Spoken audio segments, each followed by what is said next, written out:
Bom dia, igreja. Bom dia. E boa tarde, boa noite para aqueles que vão estar também seguindo em um sistema online, né, a palavra de Deus. E eu gostaria de hoje de meditar um pouco sobre a terceira pessoa da deidade de Deus, que é da Trindade, né, que é o Espírito Santo. Então nós gostaríamos, antes de dar início, fazer uma oração. Senhor Deus, te agradecemos mais uma vez por esta oportunidade, mas vamos pedir, Senhor Deus, que tu venha trazer a tua palavra e não a minha palavra, que tu fales, Senhor Deus, através de mim, e que tu traga, Senhor Deus, nos corações, Senhor Deus, a sabedoria, o entendimento, e com seus olhos espirituais abertos para entender a tua palavra. Eu te agradeço em nome do Senhor Jesus Cristo. Amém. Irmãos, eu vou deixar um pouquinho aqui a Bíblia de lado que eu escrevi, vou tentar falar no tempo, né, que o pastor Nivaldo pediu, né? Então o título é assim, né, que é a terceira pessoa da Trindade, né, a pessoa do Espírito Santo e sua ação, começando lá na criação, né,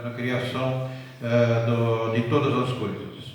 Em Gênesis, no capítulo 1, nós vemos no verso que não havia luz, só havia trevas sobre a face do abismo.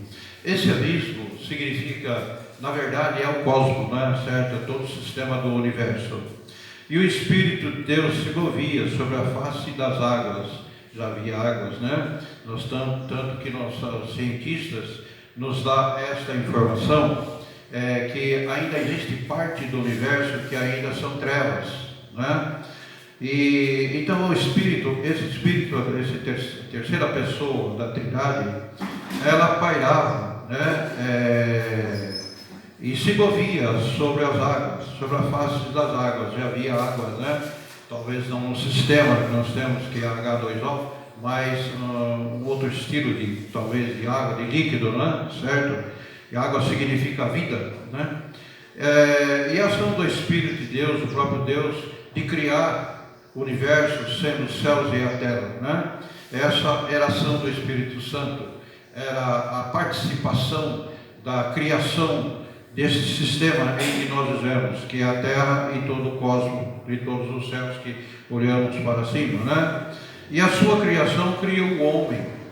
Nessa sua criação, após criar a luz, após criar bastante, né, criar todas as coisas que existem sobre a face da terra e sobre o universo, né, Deus criou o homem e disse: é muito bom, é bom, mas é muito bom, porque o homem é a semelhança de Deus, é a imagem e semelhança de Deus, né?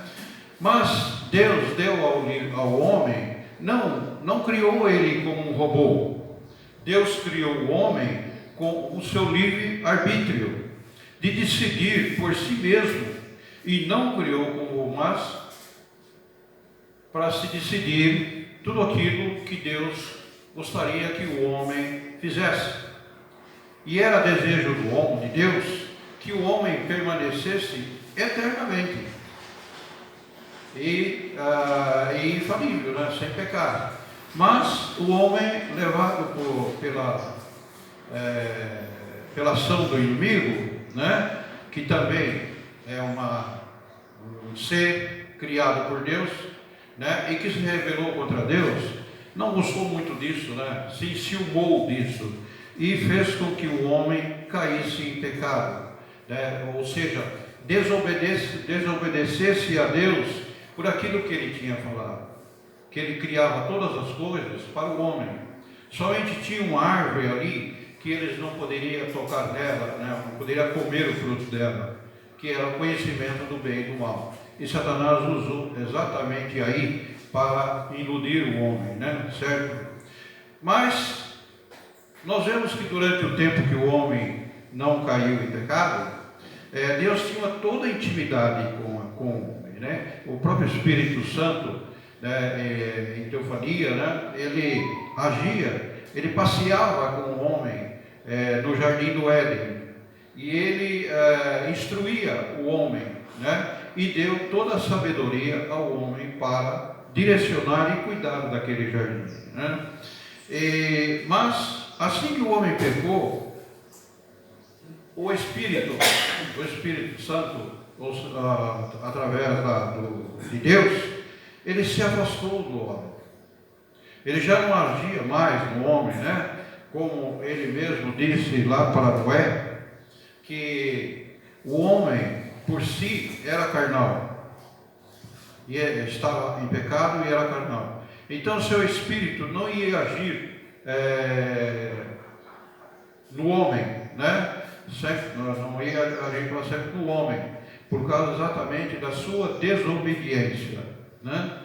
E algum desses homens, né, mas mesmo assim, Deus não falando diretamente ao homem, né, nem a Adão, mas Deus proporcionou, né, junto à humanidade, pessoas, né, ou por exemplo uma família, né, uma família que é dito que o homem quando se afastou de Deus, ele continuou no caminho do pecado, mas Deus começou a escolher pessoas, né, assim que houve entre Caim e Abel, né, e a morte de Abel, né, então Caim passou a ser os descendentes da raça humana, né, assim, descendente da raça humana ímpia. Mas depois Deus deu a Adão um outro filho chamado Sete, e Sete começou-se a adorar a Deus, voltou a buscar a Deus. Por quê? Porque Deus escolheu ele, né? Assim como escolheu ele, o Sete e os seus descendentes para buscar a Deus, né?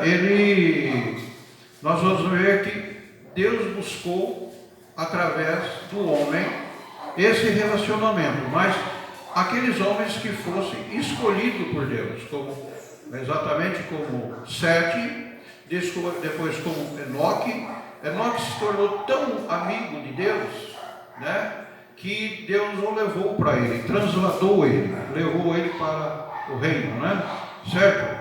Mas depois a terra se corrompeu de uma tal maneira e Deus não se agradou da humanidade, que a humanidade estava tão corrupta, tão pecadora, né, tão cruel, que Deus no seu coração pesou isso daí, e escolheu Noé conhecido como em Gênesis capítulo 2 e 3, né, escolheu ali Noé e achou graça, né, ou seja, buscou Noé para ser o pregador da justiça, pregador de arrependimento e de justiça perante esta humanidade ímpia, né?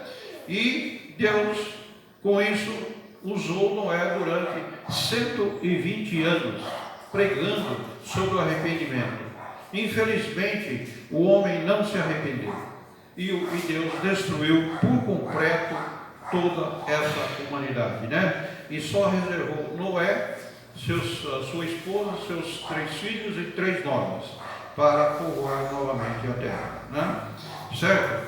E depois foram escolhendo pessoas, né? Deus foi escolhendo pessoas, porque o Espírito de Deus não estava mais agindo na terra, mas foram escolhendo pessoas para trazer a sua mensagem, trazer a sua palavra, né?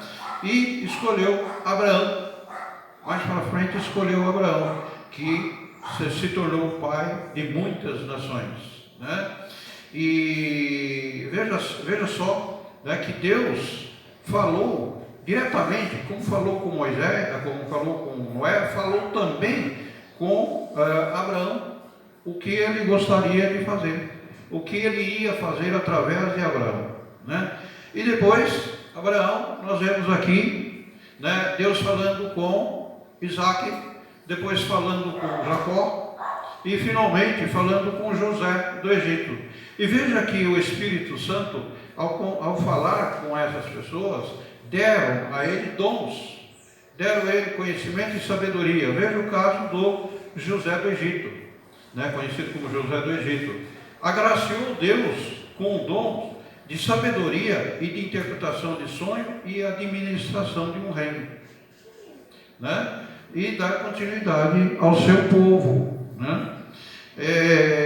E depois de José, Deus agradou-se de Moisés, né? E Moisés foi escolhido já antes do seu nascimento.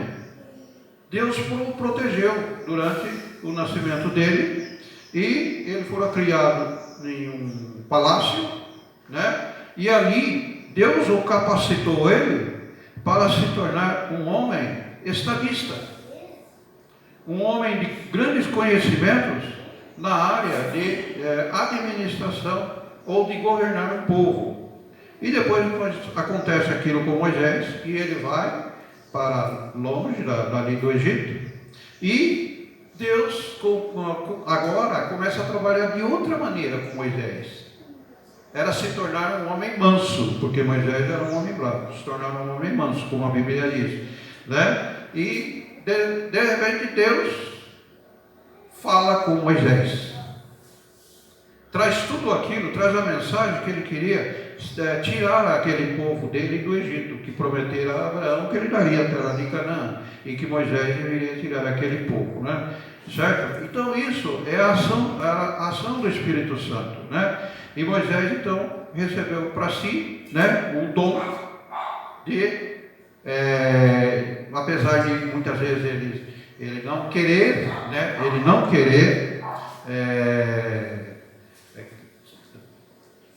fazer aquilo que Deus queria, né? Ele se justificou dizendo que ele não tinha possibilidade de falar, que era pesado de língua, mas Deus disse: quem criou a boca, quem criou a língua, quem criou vocês? Foi eu. Vai. E ele mesmo assim insistiu, porque havia ali, ele não acreditava que era Deus que estava falando, era o Espírito Santo que estava falando com ele, né? Mas aí Deus mostra, dá uns sinais, e ele cai em si, e Deus fala: vou mandar Arão para trabalhar junto com você, né? E escolheu também Arão, né? E depois, lá durante o tempo, a passagem do Egito para a terra de Canaã, Deus foi capacitando outras pessoas. Nós vemos aqui mesmo lá em Êxodo, né, que o Espírito Santo escolheu, o Senhor Deus, através do Espírito Santo, escolheu uma pessoa para fazer, porque Deus tinha ditado a Moisés como que ele gostaria que fizesse o tabernáculo, como seria o tabernáculo, exatamente o tabernáculo que existe nos céus.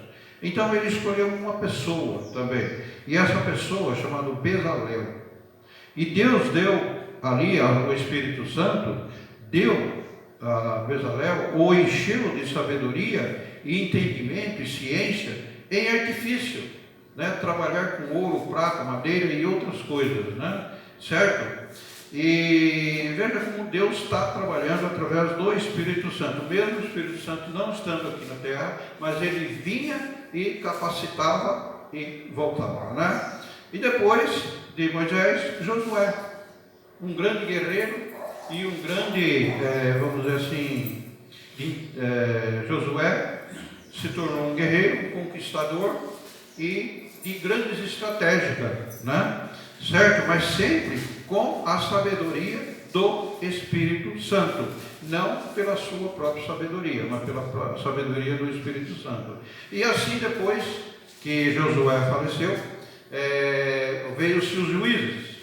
E quantos juízes Deus escolheu para libertar o povo de Israel e ali repreender o povo pelos seus pecados, porque já havia se esquecido de Deus, né? 100 anos depois da morte de Josué, esqueceram-se de Deus, né? Aí, nesse tempo, Deus já tinha dado os mandamentos a Moisés para que o povo seguisse aqueles mandamentos, não os mandamentos das nações, mas os mandamentos de Deus, do próprio Espírito Santo que ia agir naquele povo de Deus, né? E Deus escolheu entre muitos juízes. Nós vemos aí como o Gideão, né, também, que falou: o Senhor, mas eu sou da família mais pobre, né? E Gideão, o pai dele, ele era adorava Baal. E Gideão, o Senhor falou: eu escolhi você, vai com a sua força, né? E para provar a força de Gideão, ele falou: vai lá e destrói o ídolo que o pai fez. Ele foi lá e destruiu. Ele falou: é assim que eu quero, né? É assim que Deus agia, né? E depois Samuel, né? Samuel, que foi escolhido também no ventre da sua mãe, né? Para ser um profeta de Deus.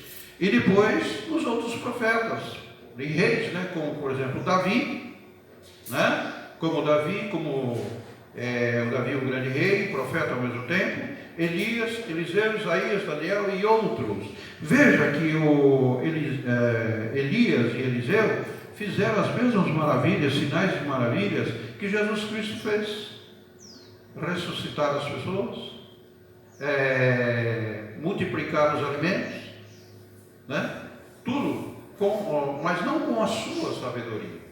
Porque Pedro fala, acho que é Pedro fala, ou João, né, que nós somos fracos, da mesma maneira que Elias tinha suas fraquezas, os profetas tinham suas fraquezas, mas ali Deus não usa, às vezes Ele usa até a nossa fraqueza, mas para nos colocar em nós a sabedoria dEle, a instrução dEle, o que Ele quer de cada um de nós, né? E nós vemos que esses homens foram agraciados com a sabedoria do Espírito Santo, né? A sabedoria do Espírito Santo. E vem vindo. E é interessante que dentro desses profetas, todos eles, desde Gênesis até Malaquias, né? Havia sempre uma promessa, e essa promessa era de libertação, de uma nova aliança com o homem, que era a vinda do Senhor Jesus Cristo. Tanto é que em Joel, no capítulo 2, Joel falou do derramamento do Espírito Santo sobre toda a carne. Né? Isso vai acontecer mais tarde, né? E depois, 400 anos após, né, nós encontramos ali com o último profeta do Velho Testamento, da antiga aliança, né, que é João Batista. João Batista, ele mesmo fala, né, que ele veio para pregar ele não era o Messias que haveria de chegar, ou que já estava no nosso meio, né? Mas sim, ele era o pregador do arrependimento, batizando em sinal do arrependimento com água e anunciando a chegada do Messias. E ali já começa-se uma nova aliança, né? E ele vem, João Batista, quando ele cita isto daqui, né? João, quando vê Jesus, ele diz assim: ele é antes de mim. Esse que vem aí, que é o Messias, ele é antes de mim, e eu não o conhecia, né? E quando Jesus se aproxima dele, Jesus se aproxima exatamente para ser batizado. Mas por que Jesus precisava de ser batizado? Era para se cumprir toda a palavra de Deus, como o próprio Senhor Jesus disse: não cairá nenhum tio da lei sem que seja cumprido, para que houvesse uma nova aliança através do Senhor Jesus Cristo, né? Certo?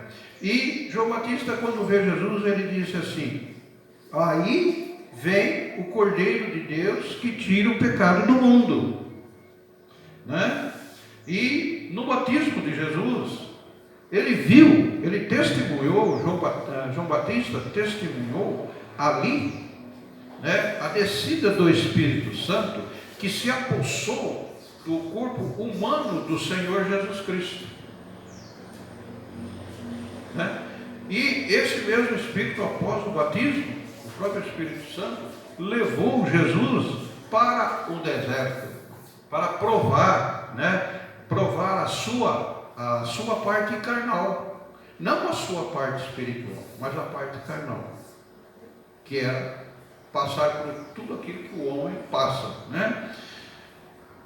E viu, né? E viu ali que quem estava tentando ele era Satanás, o inimigo de Deus, né? E ele tentou por todos os lados fazer com que Jesus fracassasse, mas Jesus não fracassou. Por que ele não fracassou? Porque ele veio para fazer e cumprir tudo o que estava escrito a respeito dele, e Jesus disse aos judeus: eu não faço de mim mesmo, mas faço tudo o que o Pai me manda. Isso ele estava fazendo junto com o Espírito Santo dentro dele, né? E depois desses acontecimentos, que Jesus sai da tentação, ele vai para a Galileia. E lá na Galileia ele entra numa sinagoga. Quando ele chega na sinagoga, que pedem para ele dar um testemunho, era comum isso, né, entre os judeus, ele abre em Isaías. E lá quando Isaías fala a respeito dele, né, fala a respeito dele. E ele diz dessa maneira assim, ele diz assim que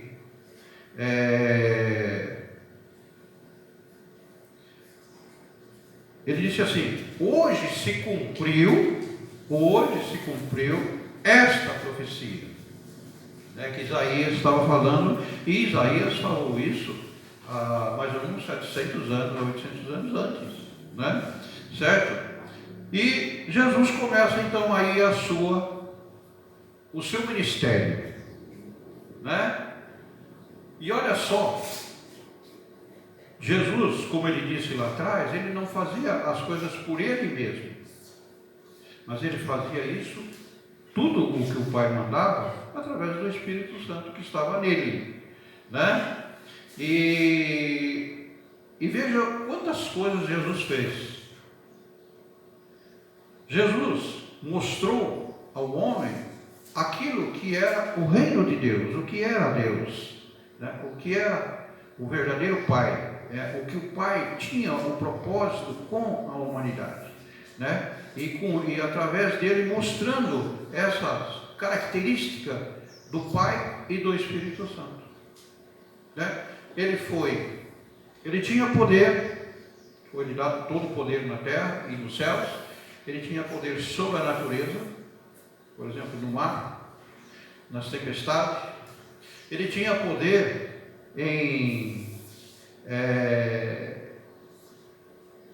naquela distribuição de pães, né? Certo? Multiplicar os pães, a comida.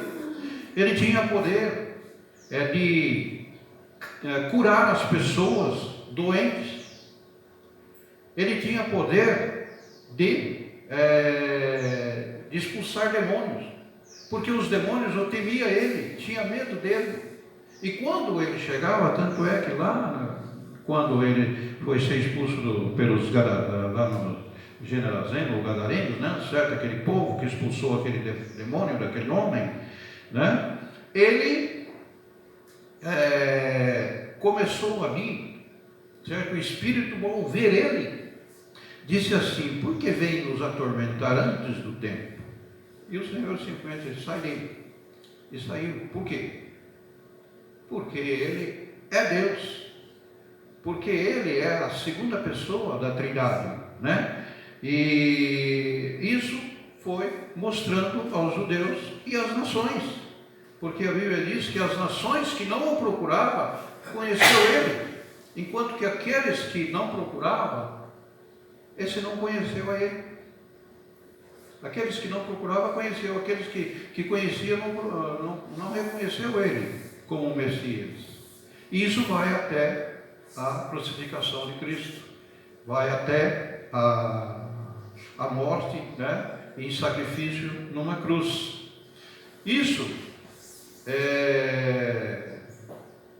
antes de ele sair deste mundo, porque ele disse aos seus discípulos que para onde ele ia, os discípulos não poderiam ir.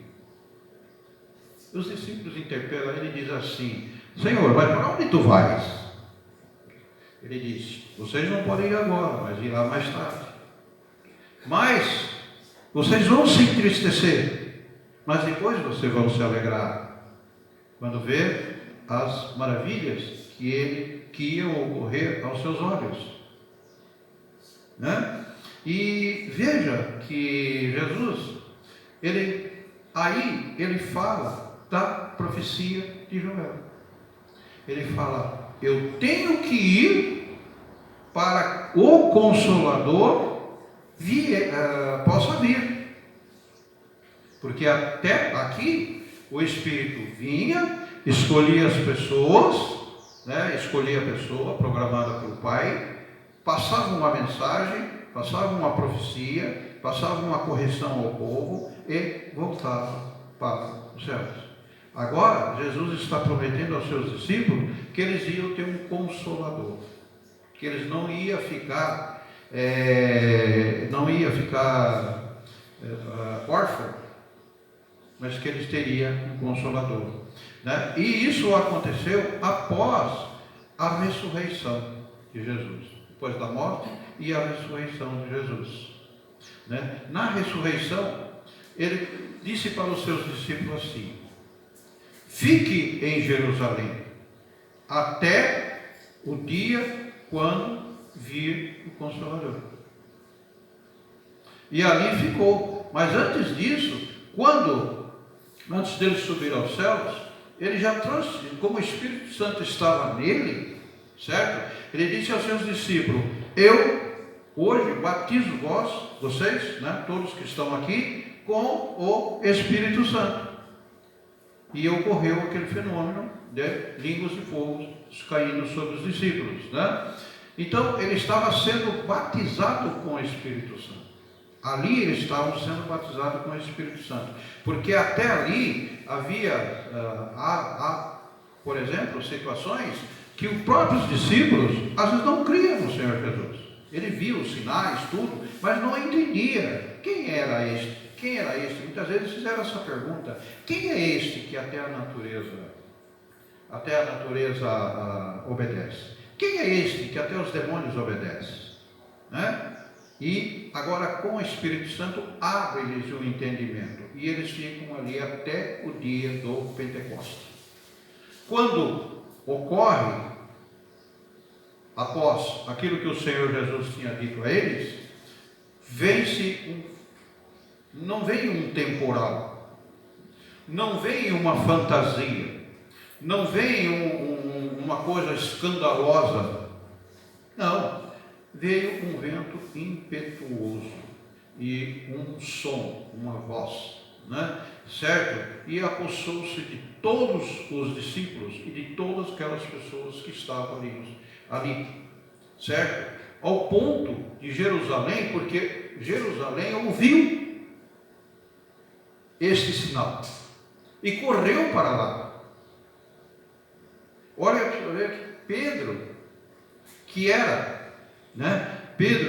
um dos que muitas vezes ficava em dúvida com relação ao seu temperamento, à sua natureza, ele toma a palavra, mas não por ele, mas pelo Espírito Santo, que lhe dá toda a sabedoria, e começa a falar sobre essa profecia de Joel, que agora, né, Deus está derramando, porque ele diz: ninguém aqui está bêbado, ninguém está embriagado, mas o que está ocorrendo vem da parte de Deus, é o Espírito Santo derramando sobre toda a carne. Olha, irmão, não é dentro da pessoa, não é dentro da carne, mas sim sobre toda a carne, porque haveria de ser escolhidos as pessoas que iam ser batizadas pelo Espírito Santo, que foram os apóstolos, e depois os seus discípulos, e até chegou até nós, né?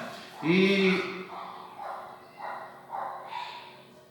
o Senhor Jesus, após isso, ele pediu para os seus discípulos que fosse pregar desde Jerusalém até os confins da terra. Pregar o quê? O Evangelho, essa nova aliança, essa aliança que Deus estava fazendo com a humanidade, porque ele veio exatamente em sacrifício como cordeiro para libertar o homem do pecado.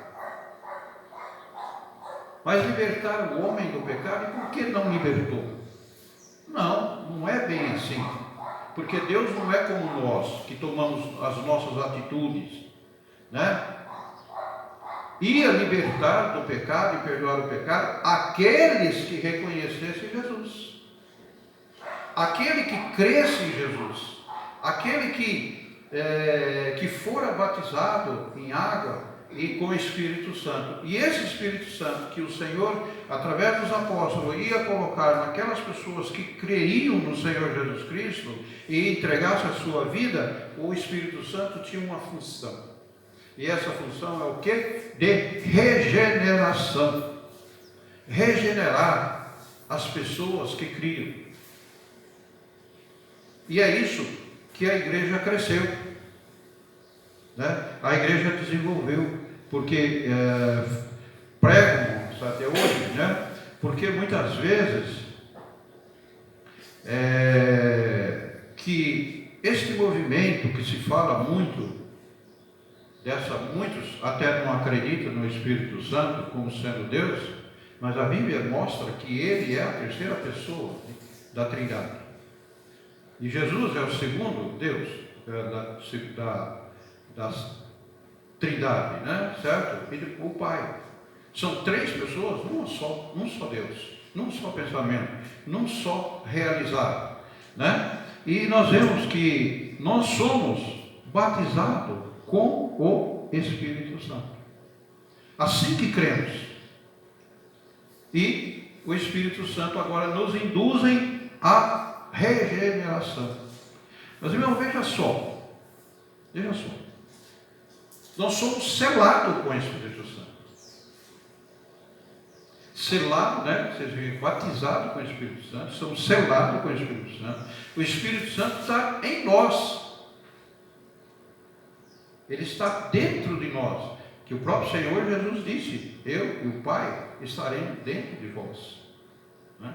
E o Espírito Santo é Ele que nos induz a trabalhar em prol desse Evangelho, a ter uma vida diferente, que o próprio apóstolo Paulo diz: a partir deste momento que somos selados pelo Espírito Santo, nós somos nova criatura. Nós somos nova criatura. As coisas passadas já passaram. Agora é nova criatura. Mas o Senhor Jesus também disse uma coisa. Disse lá atrás que muitos creriam nele, mas muitos se escandalizariam, mesmo sendo muitas vezes selados pelo Espírito Santo. Como assim? Como? Simples, né? O Senhor fala a respeito de uma árvore boa e uma árvore má, né? Uma árvore boa e uma árvore má. O mundo aí é uma árvore má, que produz só fruto mau, produz coisas ruins. E o fruto bom da árvore boa é aqueles que são regenerados verdadeiramente no Espírito, não na carne, no Espírito. E são regenerados, e aí agora o Espírito Santo, quando nós começa a regeneração nossa, dá-nos o desejo, né? Dá-nos o desejo de cada dia mais aprender de Deus, aprender mais da sua palavra, estar mais em contato com a sua palavra, certo? Para aprender o que Deus quer de cada um de nós. E nos ensina a nos deixar essas coisas do mundo, como o pastor Donizete disse, né? Deixa de ouvir a voz do mundo e ouça a voz de Deus, o que Deus quer de cada um de nós. Muitas igrejas hoje estão, vamos dizer assim, fria, a igreja fria, ou morna. Por causa do quê? Porque muitas vezes nós, como cristãos, nós nos preocupamos por causa do nosso sistema carnal, não é? Certo? E os compromissos que nós temos, muitas vezes com nossas famílias, deixamos de prestar atenção nisso. Prestar atenção na palavra, no conhecimento de Deus, no conhecimento de Deus. E deixar levar, agir pelo Espírito Santo.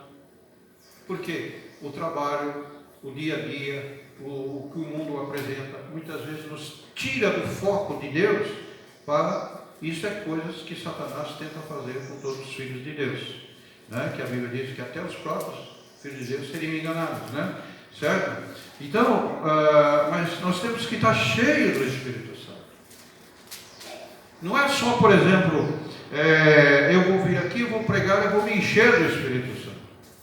E também eu não vou ficar falando em coisas sem nexo, mas vou falar com clareza. Deus vai mostrar, através do Espírito Santo, a clareza daquilo que Ele quer. Ele vai nos dar um dom. E para cada pessoa, muitas vezes as pessoas querem que Deus dê todos os dons. Mas não é assim. O Espírito Santo dá conforme a necessidade de cada um.